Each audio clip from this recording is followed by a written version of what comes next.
আওয়ামী লীগ কি ঘুরে দাঁড়াতে পারবে? ১৬ই জুলাই ২০২৪ রংপুরে পুলিশের গুলিতে প্রাণ হারান ছাত্রনেতা আবু সাঈদ। তার আত্মত্যাগের সেই মুহূর্ত বদলে দেয় বাংলাদেশের রাজনৈতিক প্রেক্ষাপট। একদিকে রক্তাক্ত রংপুর, অন্যদিকে ঢাকায় মৎস্য ও প্রাণী সম্পদ মন্ত্রণালয়ে বসে কবিতা আবৃত্তি শুনছিলেন আওয়ামী লীগের শীর্ষ নেতা ও মন্ত্রী আব্দুর রহমান। যখন তিনি জানলেন সাঈদের মৃত্যুর খবর, তখনও তার কণ্ঠে ছিল আত্মবিশ্বাস, নেত্রী সামাল দেবেন। কিন্তু সেই আত্মবিশ্বাসের দেয়াল ভেঙে দেয় ছাত্র জনতার তীব্র আন্দোলন। সারা দেশে ছড়িয়ে পড়ে প্রতিবাদ, বন্ধ হয়ে যায় ইন্টারনেট। ৫ আগস্ট ২০২৪ ক্ষমতা হারিয়ে দেশ ছাড়তে বাধ্য হন প্রধানমন্ত্রী শেখ হাসিনা।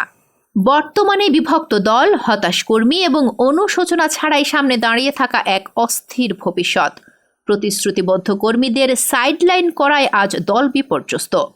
বিশ্লেষকরা বলছেন, দলটির পুনরুত্থানের জন্য প্রয়োজন সাহসী নেতৃত্ব, জবাবদিহিতা এবং জনগণের আস্থা ফেরানো। কিন্তু এই কাজ কি এত সহজ? আওয়ামী লীগ কি আবার ফিরে আসতে পারবে, নাকি এই ঐতিহাসিক দলটি হারিয়ে যাবে ইতিহাসের অন্ধকারে?